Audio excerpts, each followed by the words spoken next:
سبيل الدموع سبيل مريح تنهدى يا صاحي كي تستريح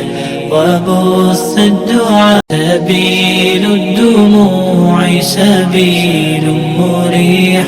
تنهدى يا صاحي كي تستريح وبث الدعاء مؤسسة التوعية الإسلامية يا مانتا أو أي تاريخ تهي شن يتبانكي بشي كوان لبكن إيا لباتن أو كوبيغان لباتنكي شماد الأول أيا وحي أقايبسي in ka badan 1500 oo xabo oo deegaan saxaafadda Sheekh Umar ee magaalada Hargeysa maalin Arbacada ugu horreyn munaasabadan waxa ka hadlay gudoomiyaha xaafadda Sheekh Umar Jaamac Good Umar oo u mahad celiyay mu'assasada Tawciya al-Islaamiya kuna dhiirigeliyay hawlaha khayrka ee wado bismillaahir rahmaanir rahiim ilaahay baa mahad leh waxaan aad iyo aad ugu mahadnaqayaa jamciyada Tawciya oo xaafadda Sheekh Umar ugu deeqday 800 xabo digaaga waana waxaan oran kara waa taageero aad u muhiim ah waayo digaagu faa'iido badan bay leeyihiin marka la eego beedkiisii oo qoysas badan oo dan yar ah ay faa'iido badan ka helayaan aad bay ugu mahadsan yihiin insha Allah waxaan gudageli doonaa imanka qaybintii digaagaas oo xaafadda Sheekh Umar aan ka qaybin doono annaga iyo jamciyada Tawciya iyo gudida xaafadda oo aan u qaybin doonaa dadka dan yarta ee xaafadda Sheekh Umar degan aad iyo aad baad ugu mahadsantihiin wabillahi tawfiiq waxaasna dhankiisa mikrofoonka qaatay gudoomiyaha guud ee mu'assasada Tawciya al-Islaamiya isagoo ku dheeraaday waqtiyadii jamciyadda la soo aasaasay iyo shaqooyinka kala duwan ee soo qabatay la dhiirigeliyay bulshada khayrka iyo wanaagga in la isku garabsado iyo faa'iidooyinka laga helo alxamdulilaahi rabbil caalamiin والصلاة والسلام على أشرف الأنبياء والمرسلين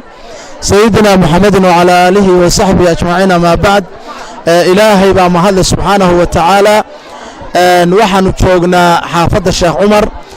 dugsiga hoose dhexe ee Sheekh Umar waxa kale oo joognaa waa xafiiskii gudida xaafadda Sheekh Umar insha Allah ta'ala waxa aanu aniga oo ku hadlaya afka mu'assasatu Tawciya al-Islaamiya mu'assasada oo awal aanu jamciyad ahaan ku shaqeyn jiray laakiin imika maanta iyo dhawaan laga bilaabo waxaanu marka hadda kadib ku shaqeyn doonaa mu'assasad insha Allah waxaan doonaynaa in aanu hawlaha danyarta qudhooda aanu qayb weyn aan xal ka qaadano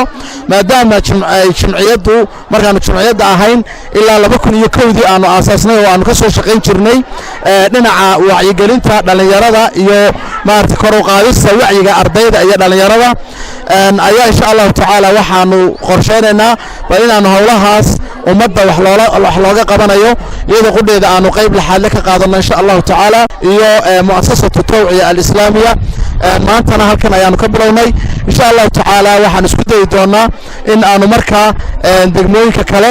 iyo gobolada qudheedaba inaanu insha Allah ta'ala aanu gaarsiino haddii Allah yiraahdo waana muhiim in khayrka la isku kaashado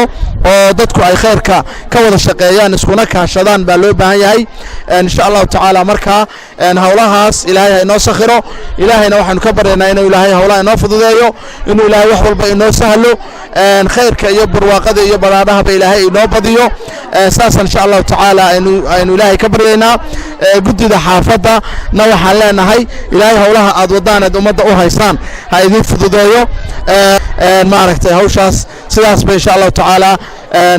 aynu hadal ku soo gabagabeynaya marka imika qaybtii hore ayaanu keenay oo loo qaybin doonaa xaafadda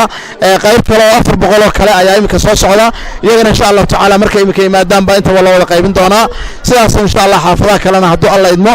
aynu u gaarsiin doonaa wabillahi tawfiiq wasalaamu calaykum warahmatullahi wabarakatuh ugu dambeyn waxaa si toos ah loo gudagalay qaybintii digaaga qadar xalliye warbaahinta mu'assasada magaalada Hargeysa